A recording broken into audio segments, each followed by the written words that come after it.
Hey guys, this is Chung here, and awesome and glad to be talking to you guys again, even though it's just me in front of the camera talking to nobody, but I'm sure you guys will be seeing this sooner or later.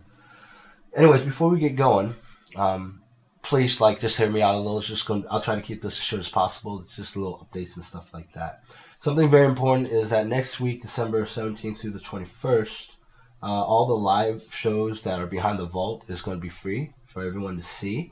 So it would be really cool to check it out and see what we do behind the vault. It's something I talked to Dave about and say, hey, let's do a period where people could see what's behind the vault and help promote it. One thing I want to really get something straight here is that this really helps MWG out as well as help WGC out. Okay, it's for me promotional exposure. Okay, and they could give us that, and that's one of the reasons why I'm doing the vault show. The live show behind the vault. Now, when you came to me, there's an option. I could done it for a free content, a live show, or vault show. I chose vault show because it helps give their vault members some extra content. And if I can help in that, I'm more than glad to, especially with them, because they kind of helped me get involved and start my own channel. They inspired me to do it. Other than them and Les, those were the two major factors of me starting these videos that I do, and it just streamlined from there. So a lot of people are saying, well, why do I have to pay to be part of the community? First of all, you're not. All right. First of all, there's a lot more than outside of the vault on mini wargaming than just the vault. The vault's just extra content, really, and you're paying to do that, to see that, and helping them the WG survive. Really, that's really what their main thing is about them, is the videos that they make, and they do it. They release lots of videos every day. So, what's in it for me is, again, exposure. Really all that is. And a lot of people who are in these live vault shows is exactly what I tell them. It's really good exposure for them. Yeah, so what? If you want to do the vault show, the live show behind the vault, it really does help them. And honestly, I think, we do owe it to mini wargaming, people like mini wargaming, to help them out. Especially when they're going to help us back out just 100-fold. And that's already paying back to me 100-fold. All right, it's not about money. There's anything I could do here and doing these videos or whatever in the future projects that I could ever make any money to supplement what I make now in my real job. Okay, so it's not about money. Okay, and I spent a lot more money doing this stuff than anything. So again, it's not about money. It's about exposure for us. It's about helping each other. There's a lot more things going around behind the scenes with video makers than you viewers really understand. And that's okay, because you guys are viewers. You just want to see the entertainment and stuff like that. But behind the scenes, there's a lot of talks about getting together and making things better and doing fun stuff together, because doing it yourself is okay, but when you're doing it together, you can come up with some really neat stuff, and hopefully you guys will like that and enjoy all that, stuff that we can put out as a team, as a force together. But anyways, again, next week, free, vault show. So come on, check it out. The lineup is huge. You got Terrain Holly, you got Brush for Hire, you got Worthy Painting, Joey Berry, JD Painting, Blue Table Painting, Jala Balls, and then Matt and Dave and Dan, both from Mini Wargame, have their own show, which is free. And then you got Way of the Brush, Chris. He's a really good painter too. Awesome advice. I just sit there and watch his show, and there's even stuff I'm learning from it. So, and not only that, after the holidays, Awesome Paint Job is doing his own live show, as well as Wargamer Girl, Miranda. So it's going to be a huge lineup, and if you're interested, check it out. Just don't think of it as subscribing. Think of it as, donation to help Mini Wargame survive. Not survive, but keep going, So that's the thing. The other thing is Brush for Hire is having a contest where you could win a 1,500-point army. And I want to really push this out because Austin's a really great guy. Awesome freaking painter. Okay, and yeah, and again, I sit there and watch his show, and I learn a lot from his show too, which is kind of strange. But people might think, oh well, what do you have to learn? You learn everything every time. You talk to another painter, you're gonna learn something, and that's something important to know. So again, his link to his contest, it's a subscriber drawing contest, really. So to help promote him, you just gotta subscribe to his YouTube channel and like his Facebook page. So the link's down below in the description, as well as the link to the live show lineup. Okay, that you can watch for free next week. So finally, this is episode 2 of the live show that we just done this past week on this Wednesday. And it's kind of like the behind the scenes thing. I'm going to edit to where it's behind the scenes and what you actually saw in the live show. So a lot of people are asking how we set it up. Because, you know, if you've seen the live show, you'll see us always looking up sometimes or maybe talking to Les off camera. And people are like, whoa, what the hell is Les doing? You know, and they're asking us, well, how do you have everything set up and stuff like that? So, anyways, this is going long enough. So enjoy episode 2 in its entirely with some, you know, back scene look and stuff like that. And hopefully I'll see you next Wednesday when all the Vault live shows are free. Talk to you guys later. I think those will probably end to us when we have to figure it out. Okay, syncing the cameras in 3, 2, 1. All right, ready to go live?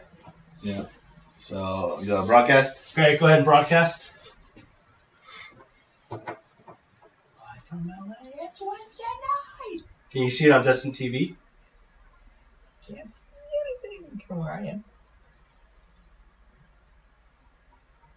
Click play. You have to click play. Yep. All right, good.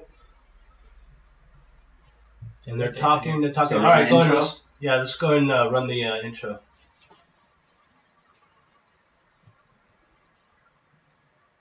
Which camera am I staring at? And when it goes zoom like that, go and turn everything on. Okay. And then flip the camera to wide. Now flip it to wide. Go. All right. Sound test, 1, 2, 3. Now they're hearing the elevator music, so it must be. All right, we're good. All right, great. Hey, how you guys doing out there? Hey, Red Dragon. Hey, Dristy. Here. Cool. They hear us. Awesome. So, anyways, welcome to our second episode of the live show.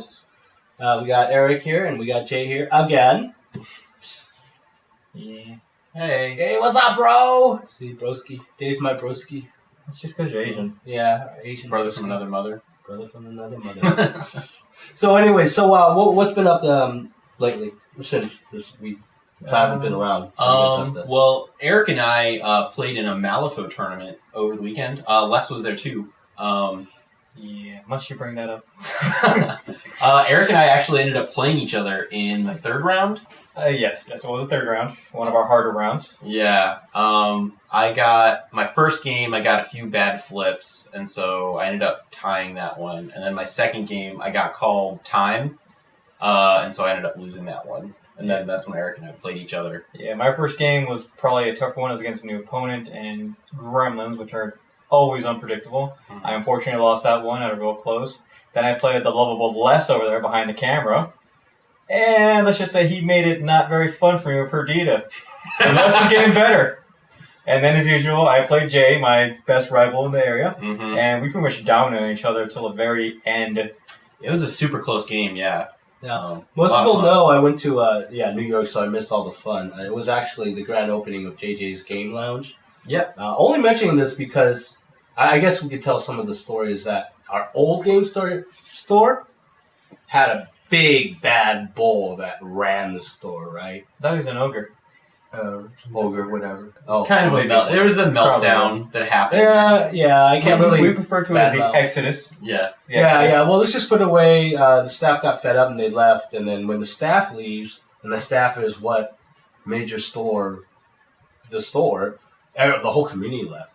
Yeah. So that's why you see all the tables set up here because we took half of the wargamers here, and then another guy took the other half of the wargamers. I play, I think, War Machine mostly, over to his house. Mm-hmm. Yep. So we've been running like that for about a month. Yep.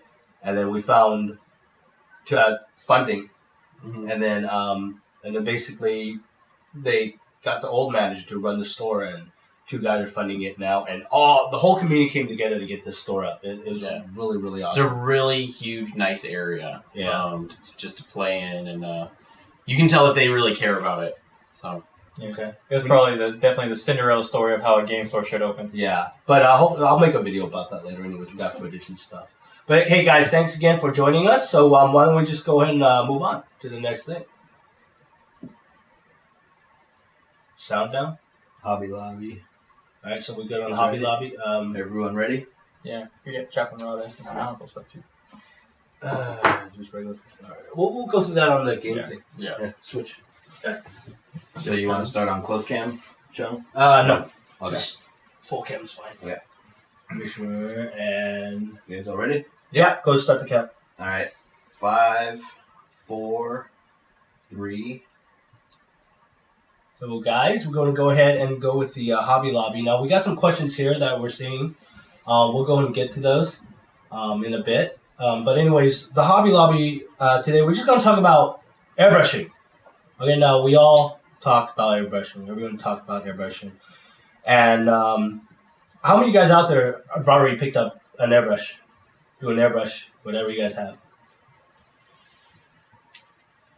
Anyone? Anyone Yeah. airbrush? Any Yeah. painting? Someone just doesn't prime? Any painters in here? Krome. I also have Krome. Krome? Yeah, I do. Well, I mean, we're giving better stuff. Oh, And nice. Chaplin, you might be able to win one tonight, right? No, we're not doing airbrush. Oh, you suck. What? I didn't get any extra. Well, here's the thing. There are a lot of people out there, are scared of the airbrush. So if you haven't gotten an airbrush yet and you're a little apprehensive about it, or you're thinking about getting it, but you're not sure, there's really nothing you could do to mess up an airbrush. This here I'm holding is the Omni 5000 from Badger, and it's pretty much a typical airbrush of all the airbrush brands out there. It's made of steel, metal, pretty hard stuff.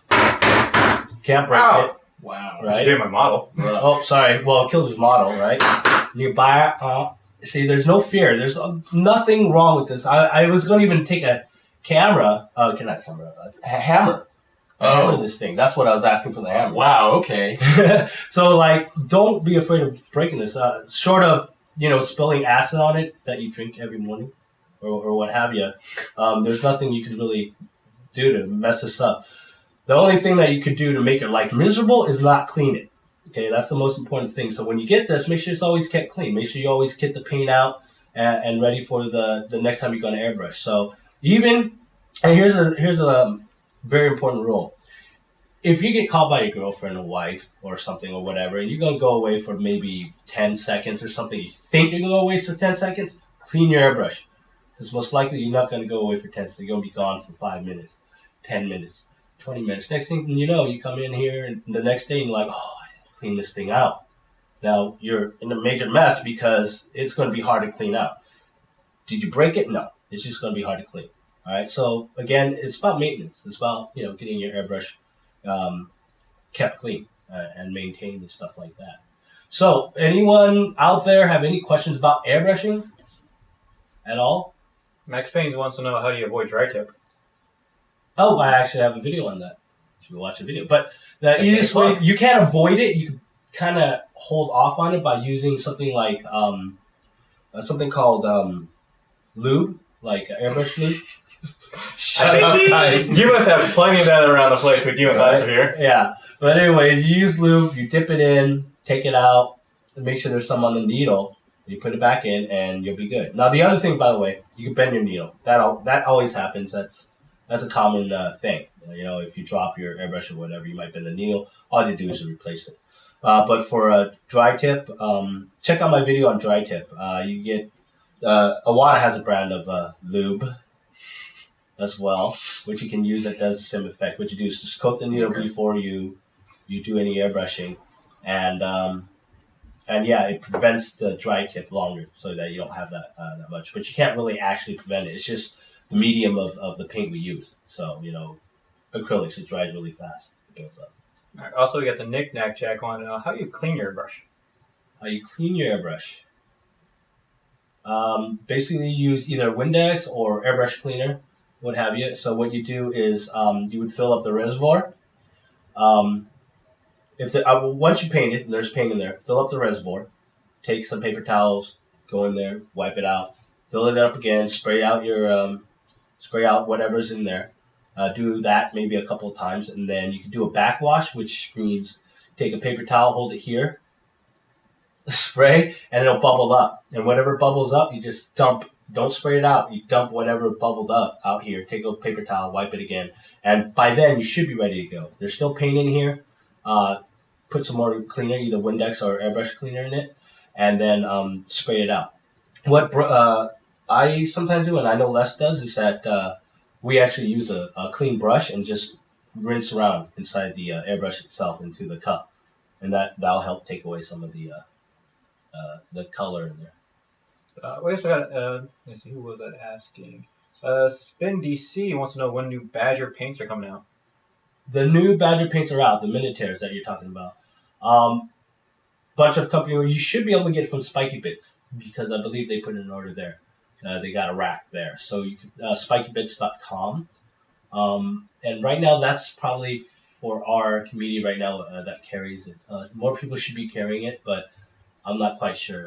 Ken only told me spikybits.com right now is a good place to direct people to. So hopefully when I get more information about where to buy them, I'll direct you guys more to that. Also, Chaplain Rob wants to know what power, air pump, generator, or whatever else is needed. Ooh, that is a long story. There's different types. There's different types of air sources. It could be an air tank. Could be a little CO2 tanks. The stuff you pump beer with. That works too. Just get a regulator, and put it in there, or just get an airbrush compressor. So that's a longer conversation. So best way is to look at a airbrush compressor. Videos? Yeah. Yeah, it's on the videos. If you watch the Ken, the video, the introduction to airbrush video with Ken, he talks a lot about where to get air sources and stuff. All right. Well, Drewski wants to know good Canadian sites where you can find some things for airbrush products. For this lube? Oh, Amazon.ca. Right? Unless I could get Ken to beat Dave and Matt over the head to carry a bunch of stuff. Right? But I don't know. That's for Canadians. I don't know. The only Canadian store I really know is just Amazon. Honestly, you can get anything from Amazon. I know I hate saying that, but GW or Reaper paints for airbrushing. Reapers, just do yourself a favor and don't shoot GW paints through airbrush. You can, and I've known people that done it and mastered it, but just stick with Reaper, stick with Vallejo, stick with Minotaur. Firetrick wants to know, can you use the regular CO2 cylinders or... Like in the BB guns? Yes, you can. Wow. You actually can. You could just grab one, just get a regulator. That's all you have to do. That regulates the air coming out of it, so that you can regulate the pressure for the air coming out into your airbrush. So yeah, just make sure you get the right regulator for it. If I'm thinking of getting started, what would you recommend? Like, what would be a good starter airbrush for me?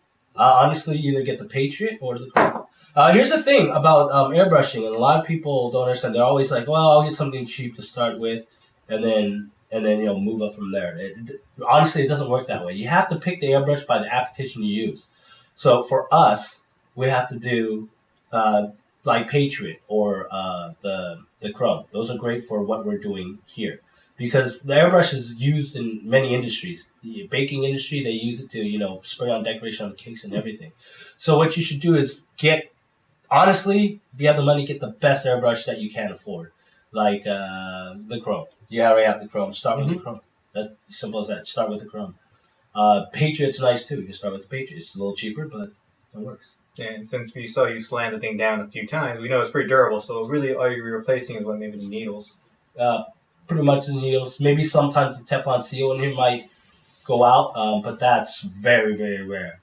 GW is not that it's thick. It's just really, the pigments in the GW paints is a little bigger than the paints that were made for airbrushing. So what happens is that GW, if you don't thin it right, it's just going to clog up your airbrush. What kind of frosting would be best for Chaos Coasters? The evil kind. Are there any other kind? Yeah. Chaos cultists? Are there good Reaper paint sets? Reapers is really nice. They have really good paint. Buttercream. Counter-Strike scares me at the moment. Yeah, but anyways, if you guys want to know more about airbrushing and stuff, don't hesitate to just email me on YouTube or whatever. Or just catch me wherever. Maybe in the show we'll do a longer segment with airbrushing. You go through. Yeah, a Vallejo Model Air, great paints, goes right into your airbrush, don't need to thin it, and it goes straight through. Just like Vallejo Model Air and Minotaur are both airbrushing paints, so they'll go right into your airbrush and shoot right through. You don't have to thin it or anything. So I guess, that's it. So, okay, we're going to go on to the next segment. And then, again, we'll do maybe another show some other time about airbrushing, and I'll go really, really detailed into that. I think next time we should just do a break almost. You can talk louder. There's No, I don't know. Okay, so Jay's saying second. See the musical freaking chairs over here. So we're gonna open up close cam. Just Yeah. stay here. And whenever you're ready, Jay. Okay. All right. 5, 4, 3. Hey, so apparently I'm good at stories and you guys wanted to hear a few of mine. So I thought for my first story time with Jay, I would talk about my firsts, namely my Warhammer firsts. Warhammer 40k was the first miniature game that I really got into, so I have a few kind of funny stories about it. So the very first time I ever saw Warhammer 40k was out on my playground at school, actually. Two of my friends, Tony and Andrew, they were playing, and they had like the old like starter, 2nd edition. So my dad went out and we got a White Dwarf, which of course is the Warhammer 40, the Games Workshop magazine. And it was the Legion of the Damned issue. Now, I was like huge into heavy metal when I was a kid. So I saw these like, power armored Space Marines, black armor, bones, flames, everything. And I was sold like right then and there. Later in the issue was the Warhammer Siege launch. And it was just awesome. There was this huge orc battle.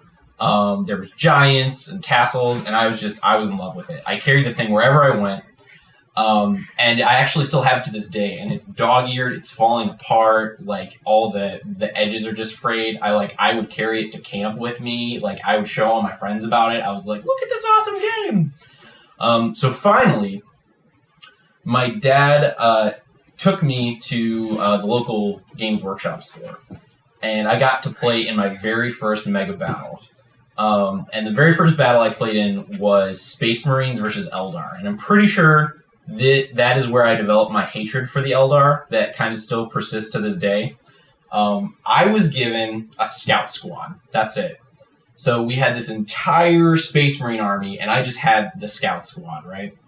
And the guy like playing next to me had a squad of Terminators, right? And so the Terminators like went up, and they tried to fight the Avatar, and the Avatar just wrecked them. Because back then, Terminators didn't have an invulnerable save. So, like, the Terminators are all dead, and I just have these little scouts. And they're like, listen, Jay, we really need you to come through for us. The Avatar has 2 wounds left, and your scouts are the only thing standing between it and the rest of our army. And I was like, all right, here we go. So I like, rolled up on it, got 2 wounds, double 6s, and he failed it, and like I was like the hero of the battle because I had these like little itty bitty scouts. So that was my very first battle, mega battle. The very first time I went to go play Warhammer 40k. Bear in mind I was 12 at the time. I was beat red, like I was shaking. I was like so excited. I had like my little bag with all my templates and all my dice. And it was a school night. So my dad was like, listen, Jay, we really have to leave by like 8 o'clock. And by the time we got there, like all the tables were like taken up. So I had to wait, and about 7:15 or so, somebody was like, hey, are you new here? And I was like, yeah. So he took me over, and we just played like a real basic battle where all I had was like a chaplain and some Terminators. Because like obviously he could see that I was just like overwhelmed with all of this, and so I ended up having to leave early because I still had homework to do. But ever since that day, I've been absolutely in love with the hobby. So yeah, if there's any other stories that you guys would like me to hear talk about, go ahead and email Chung. I'd be more than happy to share anything with you. What's the 3 count? 30 seconds? 30 seconds? Yes. Okay. Yeah. I love my ninja slider. Why'd you slide off? I don't know, like halfway in the screen for no weird reason. I'm just like, awkward. Also, just look players. You ready, Eric? Yep. All right. 5. I remember we had that question on top about Malifaux. Yes. Mark over here. Yeah, marked it. So 5, 4. Are we close camming? No, just Okay. white cam. So 5, 4, 3. You have nice nail polish. All right, hey guys, this is going to be my segment of Game On. Here I'm going to talk to you about Malifaux and the Victorias. Earlier, Chaplain Rob actually asked for the 52 card deck. You are going to use a normal 52 card deck, and you're going to make sure you have the Jokers involved because those are the most powerful, annoying, and game-changing cards possible. Yep. And as much as you really want to take out the Black Joker and try to get that real cheating in, it's really just bad. So don't do it. But no, back to my topic. I'm going to talk to you guys about the Victorias. They are the masters, the mercenary masters of the Outcast faction in Malifaux. And this is them right here. Yeah. The camera I'm going to use. That one. Close cam. You gotta lift it up. These guys are the bane of my existence. I've had to fight against them so many times, and they just wreck house every single time. Yeah, but they look good doing it, though. They do. All right, now here's the good thing about the Victorias. Since they're mercenaries, they work really independently. On their own, they're pretty much unstoppable unless they run into either a really heavy melee or just there's too much of a distance to cross. But that's the good thing about them. They can hire the rest of the mercenaries, and like them, each of those is pretty much almost, I want to say unstoppable, but they're a pain to deal with. You're going to run to, well, first of all, Masaki, now a new master of the 10 Thunders. She's your boss too. She can do some real shenanigans and just sort of mess up your day. Mm-hmm. And she comes with these lovely little guys in the mercenary faction of the 10 Thunders. They're great defensive guys who can hold plenty of positions. So they're always good to have them, and they're cheap too. That's a good part. 5 points. You can get a few of them. They're also, the one thing about Victoria's though, Jay, you know this firsthand, but they're sort of a pain to kill. They are. They're very difficult. Because the good part about them, they can hire Ronin. And when one Victoria dies, she can spend some soul stones, which we'll get into later, and hire back a brand new Victoria just by sacrificing the Ronin. So right when you think you can get rid of them, they pop back up. And trust me, after you spent all of your resources to kill one of them, having her come right back up is not a good time, to say the least. But the good thing also about them is they also bring out since they don't really have range, they need a lot of backup. So that's where a convict gunslinger comes into play. He can do a lot because he'll pin down a lot of opponents. So he's got good range and good shooting. And for the most part, a lot of the others are going to follow the same pattern. You got guys who do a lot of, not so much damage, but just throw pieces around the board. You got other guys like Jackdaw, which can pretty much stop an entire board. He just literally stalls everything. But the good part is they can also hire Von Schnell, the big bad daddy of Malifaux, and he's only a henchman. And he could just bounce around the board, and his crew are pretty much special forces. I like to call him the Batman of Malifaux, because he's the only master who doesn't have any spells. He just has a lot of equipment, and he's just, a regular guy making it in the world. Yeah. The thing about the Victorias, like I was saying earlier, they're not strong as a group. So that's the one thing. You can spread them out, but the thing is they're not going to really bounce each other out. That takes a lot of independent work of just seeing what works well with each other. Jay runs Neverborn, and the way they run is that they really play off each other a lot. It's like one will boost the other. Victorias don't really have that. If you lose one, you're not hindered as much as he is, but at the same time, they're not going to be that big wave force that's going to cover across the board. All right, you guys got any questions on how Victorias run, or want to see any tricks that they can do? Or Malifaux with Jedi. I think the probably the best thing about the Victorias is their Sisters in Spirit ability. Do you want to tell us a little bit about that, Eric? Yeah, Sisters in Spirit is really it's a tricky ability to master, but it's fun to do. Well, if you want to go to the big can over here. This isn't going to be exact, but let's see. Now, the Victorias, we explained earlier that you get 2 actions in Malifaux. you get a move or a strike or use any of the special actions. The way the Victorias work is that they can companion, and that's a chain effect where both models go at the same time. So the best way to use Sisters in Spirit is this Victoria will move 5, she'll Sisters in Spirit her other action, and that pushes this Victoria 3 inches forward. Now this Victoria activates, she can push another 5, she Sisters in Spirit, and throws the other Victoria forward. Now this gets a lot worse now because they have a new totem. Well, they have a totem called the Student Conflict, which gives them fast, which will give them a whole extra action. So essentially you can throw another sister, move another 5 inches. And they're just releasing another one called the Vanessa, and she is a general pain. See, Vanessa just became the 3rd sister of Malifaux, or for Victorious, and she can also play the Sisters in Spirit. So if you take her too, you're going to be getting across the board about turn 1 easily. That's cheating. It's not cheating, it's winning. Something else that's actually really powerful about them that Eric loves to use against me is that if you cast a spell on one of the Victorias, it doubles up on the other. And I'll So, show I you. don't know if you'd like to talk a little bit about that. Yes, thank you for bringing that up, Jay. But the good thing about that is because also in the mercenary faction, you can hire this lovely lady, sort of, called Librarian. She has probably one of the more efficient healing spells in the game. And for keep with Victorias, you heal one, you heal them both. And she can cast heal up to 3 times. What was it, just last game we played where one Victoria had 1 life left? I activated my Librarian, and how much life did she have afterwards? She was back up to full. This was at the tournament, by the way, so Yeah. I'm not salty about it, not at all. No, not at all, Jay. Don't worry, though. They still died, though. They did.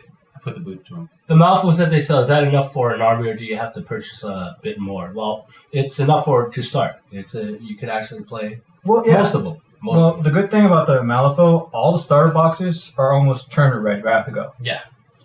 For example, I have Lilith, and I pretty much just bought her starter set, and then a blister of Young Nephilim, and I was ready. Total cost about? Less 40, than $40. 45, something like that. Yeah. What would you recommend for starting out Victorias? While we're on the For subject? Victorias, Yeah. honestly, for them, if you want the starter box, it's okay, but it's not going to be the strongest set because, like I said, there's not a lot of synergy, and they are expensive. And the problem with the starter box, it doesn't come with any Ronin, and that really plays great to the Victoria style. So you're probably better off buying 2 blisters of the Victorias and buying some Ronin and Convict Gunslinger, and you're going to be pretty decent right there. Everyone else just really adds to the flavor of them. Now, for just suggestion for a beginner that plays for any faction, I don't know. If you ask me, the easy faction I think is Lady J. I mean, the box set to start. She's skilled, Yes. she's fast, she's a beat stick. You come on, put her on the board, and she runs into things and blows things up. That's Probably the 2 best ones to start with would be Lady J. That's the one that I started with, and Lady Chung Justice. started with. Yeah, I Lady hate them both Justice. those. The models are awesome. The Death Marshals, I think, are probably my favorite models in the range. And Lady Justice is just a melee powerhouse.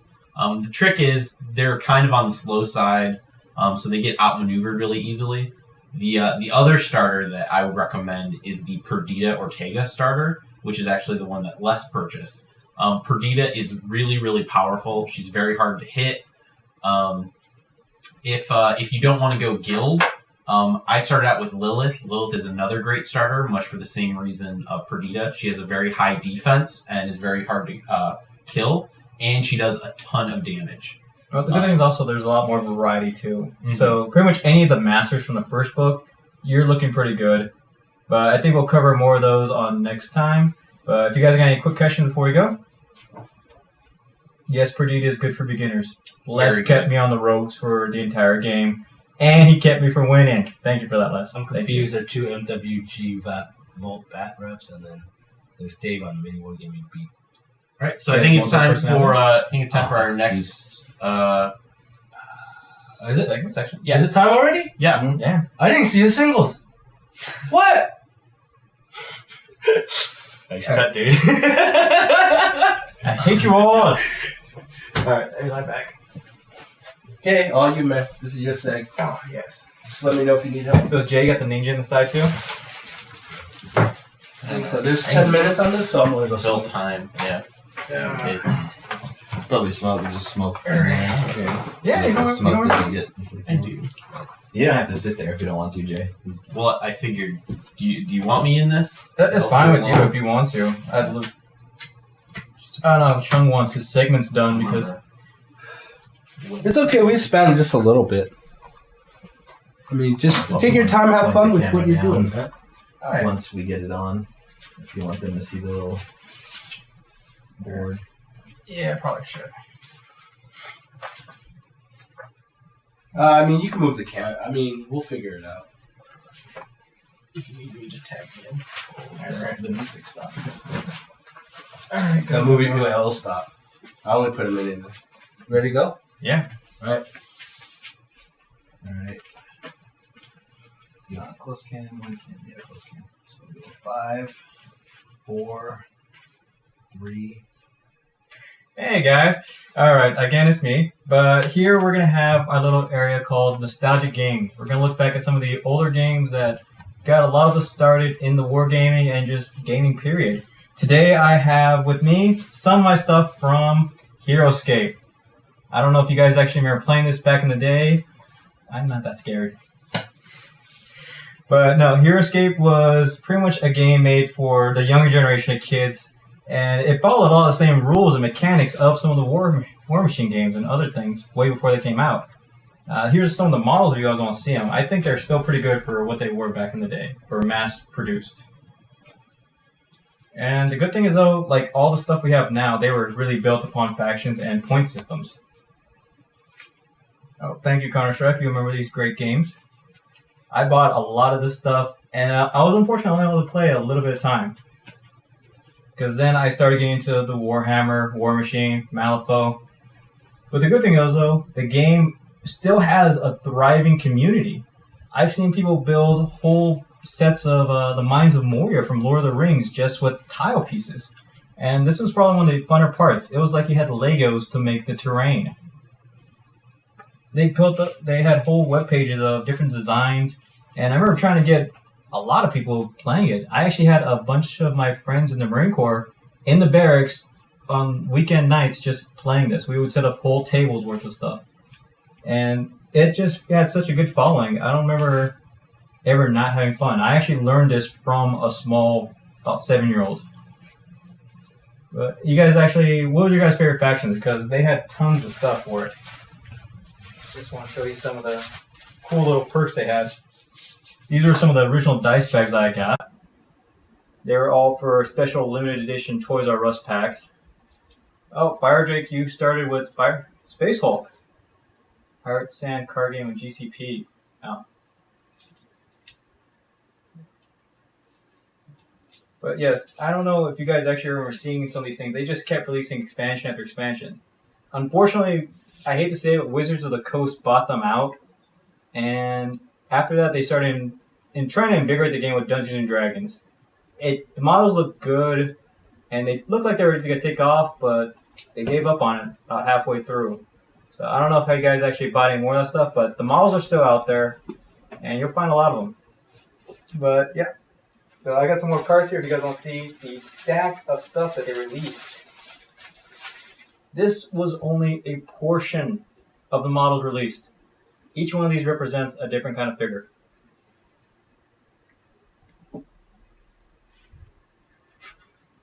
You don't want to believe the things Chung does behind the camera. It's scary. So scary. Alright, I don't know if you guys want to have any questions about Heroscape, but the one good thing about Heroscape that I forgot to mention, it was completely free form, where people were bringing in their own models. I saw some stuff where people were making Bugs Bunny and Space Marines battle it out. And Bugs Bunny would win every once in a while. So I gotta say that was probably one of the better parts, that everyone could customize their own stuff. So you could make your own cards. And I don't know. If you guys have any more questions, just ask them. So Eric, what would you say was your favorite Heroscape miniature? Ooh, that was actually really hard for me to decide on. But I think I'd have to go with the Golden Boy. He was Sergeant Drake. Let me see if I can find him here real quick. He was probably the big bad hero of the Airborne Elite. Yes, here he is, Sergeant Alexander Drake. Oh yeah, he could get anywhere, and the good part is his squad would actually parachute in the middle of the battlefield and just wreck house. But like every other game, I just annoy the hell out of people coming out of nowhere. Oh wow, Connor made a Blade and Selena character from the Underworld. Yeah, see, so like I was saying, since it was freeform, the whole game took place in a Valhalla kind of setting, so you really couldn't have anybody who didn't make sense. We have a giant gorilla fighting against demons and Romans. And the thing is, though, there was no real balance issues because everyone was on equal footing. It didn't make a whole lot of sense, but the battles were pretty epic. I think they even had a small comic for a while on the website. What would you say when you played Heroscape? What was the hero that you didn't like the least? What was the bane of your existence? The bane of my existence? I only played a few people, but off the top of my head, I want to say it was the Marl Hive. Because people would deploy this. It was like scenery. People would deploy it, and you really couldn't just get to it because they would just keep pumping out. It was like the Zerg almost. Okay. Well, not the Zerg, but Tyranids. They would just keep making more and more characters. Yes, they did do Marvel. They actually released, I think, 2 or 3 Marvel sets. And I actually saw at a convention a few months ago, there was a small kid playing with it, and I was so excited to see someone still playing this game. I remember when I went to Gen Con a few times, I saw they had these huge castles that they had made out of tiles. And I thought that was really cool. What do you think was the coolest thing that you made in Heroscape? I actually built I had bought a 4-castle set, and I made just a giant tower. It was epic because I would just put a sniper on the very top, and you could pretty much shoot everybody. What was your favorite faction? Yeah, weird, Jake. I'm guessing I'm getting tagged in. Oh yeah. So what was your favorite faction? Well, see, there was 5 of them, and there was a lot of crossover. They were hard to pronounce, but the name of the faction was the Jandar. They were the good guys. You would see all the good heroes in there. But there was also the Marl Hive. Well, not the Marl Hive, but the Utgar, which were the big bats. They were always the demons and the red guys. And then you had probably a more military-themed faction. This was called the Einar. And they had all the soldiers, the professional soldiers. And then you had for the elf-loving people, the Ular. These were more of the nature. You see a lot of stranger things. You see elves. Let's be honest, nobody likes See elves. monks. They don't exist. Elf lovers don't exist. Elf lovers exist. These elves were actually pretty awesome. Also, they had giant lizards were strange. You would think the giant lizards would be bad guys, but they weren't. And then you had the last one that I have was the Biter. And these guys are all about tech. They had giant robots, ninjas, assassins. I don't know what the heck this thing was, but it would wreck house. Wow. Yeah. That looks pretty much right up my alley. You can't date it, Jay. Oh. You'd be surprised. I have pretty low standards. Not going to comment on that. But at the very end, they were trying to keep the game going, so they released one last final set, the Aquilia squad, like the faction. But unfortunately, like I was saying earlier, when the Dungeons & Dragons was coming out, they just didn't really push it too much. So, I hate to say it, but the game did sort of die. Now it's just kept alive by what looks like a very strong community. One last question before we go. Did you have any homemade cards that you made? As much as I would like to, I was too young. Well, not that younger, but I didn't have the skills I have now. I think if I actually tried, I could probably bring Malifaux, pretty much every game we play, into the Heroscape, and it'd be actually pretty interesting. I might try that now. Sounds like a fun game. So that was the Nostalgic Games with Eric segment. We're going to go ahead and move right into the next one. That was actually really hard. Was it hard? It was hard. I was trying to think because I didn't. Eric. No, it was 10 minutes. It was quite long. Yeah, I was like, thank you, Jay. You saved my. No problem. So you're still in the middle, Eric. Damn it! Oh man! This is your. Is this for I get for my bad scripting? Suffering now. What? So you getting ready? Okay. Trying to do it. I haven't done Master Chung. I know. Oh. We need to save this for behind the scenes stuff. Oh, let's record recording. Good. Are you ready? Ready to have I think one man's ready. team is I'm ready when you are. Let's go. Ow! I can't see because I don't wear glasses. I hope you don't miss my head. No. You should be. You should be. Serious. Ready? Music stopped. Go. 5, 4, 3. All right, hey guys, we got a special segment here today. It is called Ask Master Chung. Asa the Master. Yes, yes. So we have a question here. We have a question from John Rice. Dear Master Chung, I have been using your techniques for a long time, and they have made me a Golden Monkey Ass Award winner. I do have a problem in which I hope there's a technique for. I find that painting small miniatures that I have the most trouble. I don't have the best eyesight and always seem to have trouble painting the eyes and face of my miniatures. Don't worry, I have that problem too, John, but the Masters here are going to help us.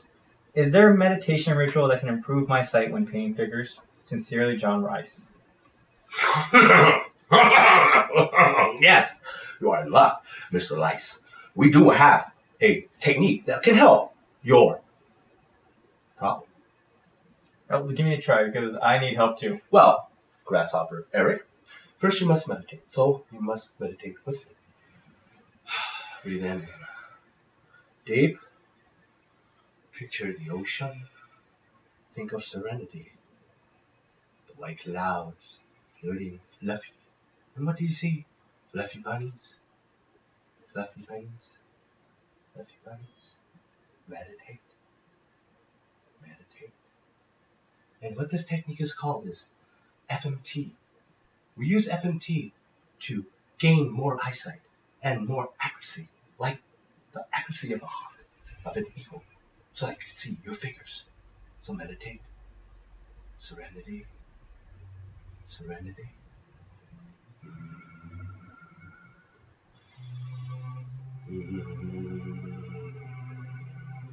FMT! Face me, Tango! Ow! Ow! Oh my god! No worries, Grasshopper. In 3 months, when he wakes from his coma, he will see much, much better. I think he's seeing stars.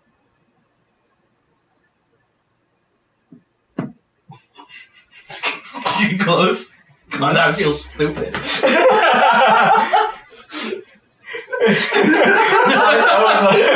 I just made a noise I've never heard from myself before. Who said that? A Counter-Strike. Oh. Dude, they're rolling on that thing. Someone give me a bag of ice or something. Did you really hit that? No. I was expecting a yell, but not that. 2020, no doubt. Oh. Next is... What we doing next? Speed Demon. Speed Demon. Alright, Speed Demon, we're doing this. So you're back in the middle, Chung? Yeah, but Jay's gonna ask. Opening with a white shot. Yeah. Give pen.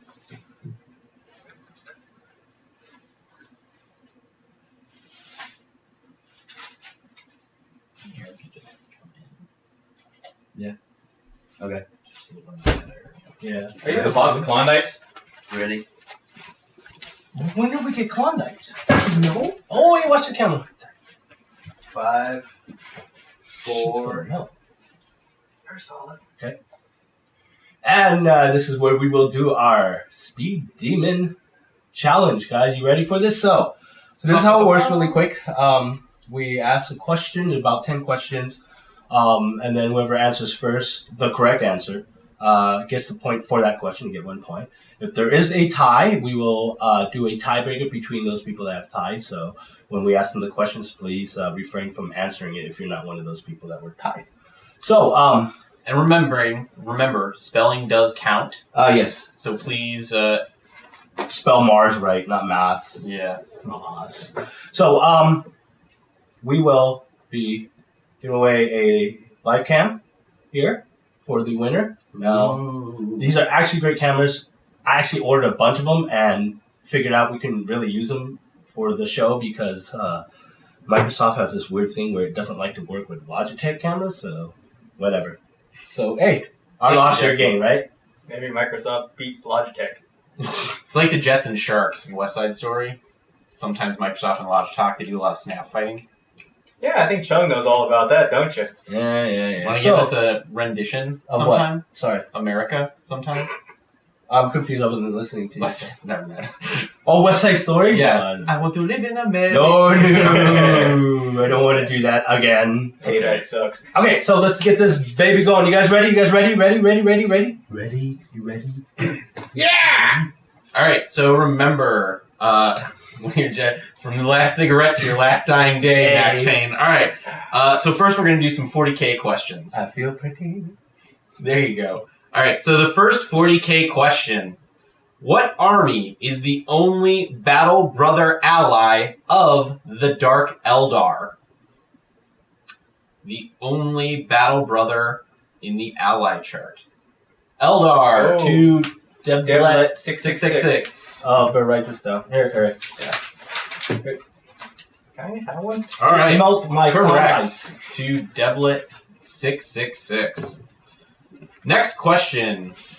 What is the only psychic discipline from the Warhammer 40K 6th edition rulebook that has 2 Warp Charge 2 powers? Looking for the name of the psychic discipline. 2 Warp Charge 2. Telepathy to Punisher 1. Good job. Oh, biomancy and telekinesis. It's not reading the books. Yes. Biomancy and telekinesis only have 1 apiece. Telepathy is the only one that has 2 of them. All right. Third 40K question. What models get a Deny the Witch roll? Which models get it?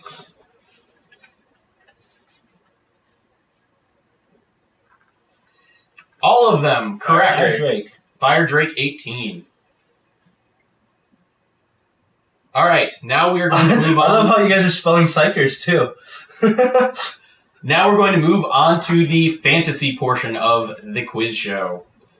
Question number 1 for Warhammer Fantasy. How many lores of battle magic are there? What's battle magic? Lore of battle magic. The lores that are in the rulebook. 8 with Red Dragon. Good job, Ben. Correct answer is 8.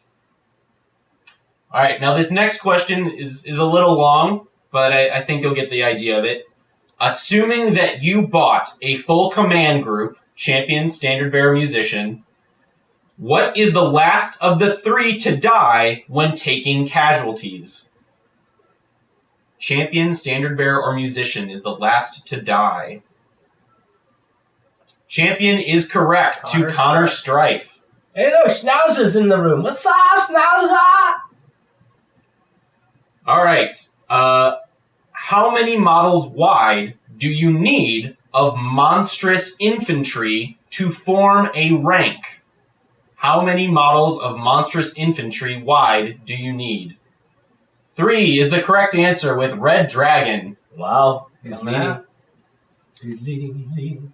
Did he win last time? No, he didn't. All right, we're going to have 2 Warmahordes questions and then 2 Malifaux questions. So, get ready. From Warmahordes, how many inches do you add to your movement when declaring a charge?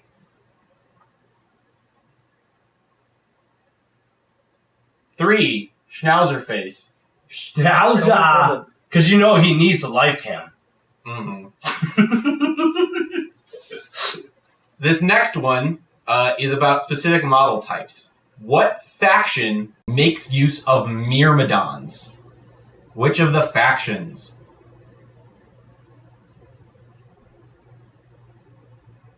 Legion? Nope. Syra. Retribution of Syra. 40k Addict. That's good. We'll take that. Yeah. All right. This next one is for Malifaux. No, just 40k Addict said it first. On our screen, anyways. Yeah. True or false? The Victorias are twins. True or false question? Hope you guys are ready. 50-50 shot. True. No. False. Fire Drake. Fire Drake Okay. 18. False. One of them is a human, and the other is actually a never-born shapeshifter. Sort of weird. Yeah, it's a trick question. So good catch, Fire Drake. All right. This last question refers to something that Joey just made a video of. Rasputina. All right. What is the name of the entity that made a pact with Rasputina?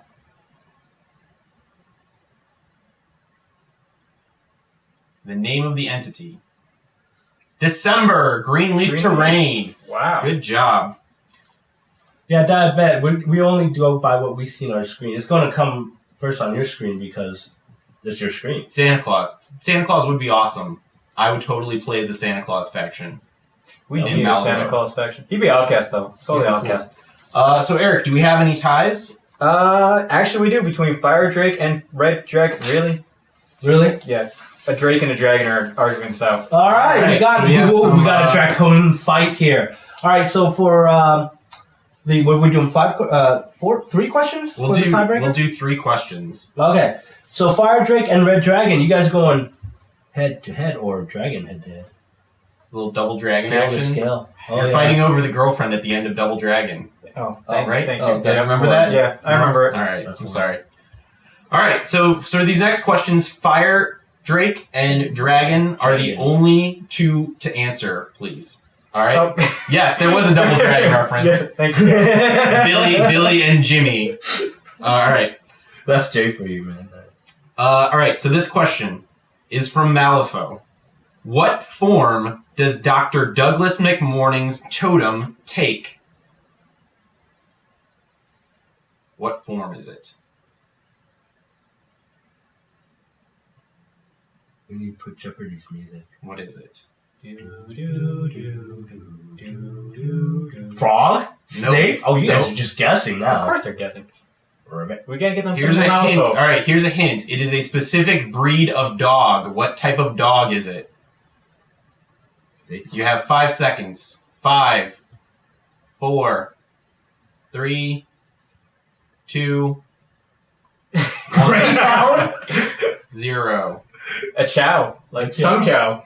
Shut up. All right, we'll cut it there. I cut it there. All right, the correct answer was a Chihuahua. It is a zombie Chihuahua, and it is adorable. Schnauz. A schnauz. Close, though. All right, I want to borrow his dog for that skit we're going to do. Oh, I haven't told you about that. all right, we'll go to Warm Hordes. What is the model that is? What is the correct name of the model that is known as the Queen of the Broken Coast? The Queen of the Broken Coast in Warm Hordes. Break out the books, guys. What is her name? See, I think they're 40K players. Well, we're giving them some hard ones right now. I'm going to do some 40K and fantasy players last. It just Nope. means we gotta get No like idea. War Machines and Warm Horse now. All right, the correct answer is Pirate Queen Scar. Pirate's Queen Scar. All right, so here's a 40K question that I'm sure that you guys are anxiously awaiting. In 40K, what skill allows an automatic hit on the charge? Smooth. Really. We got 1 minute left.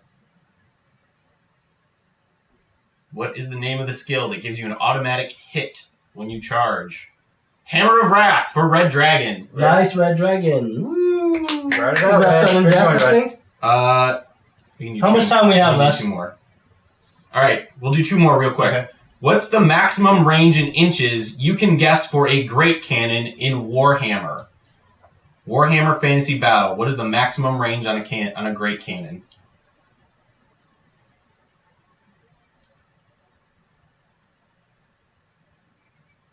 $36? $48? Nope.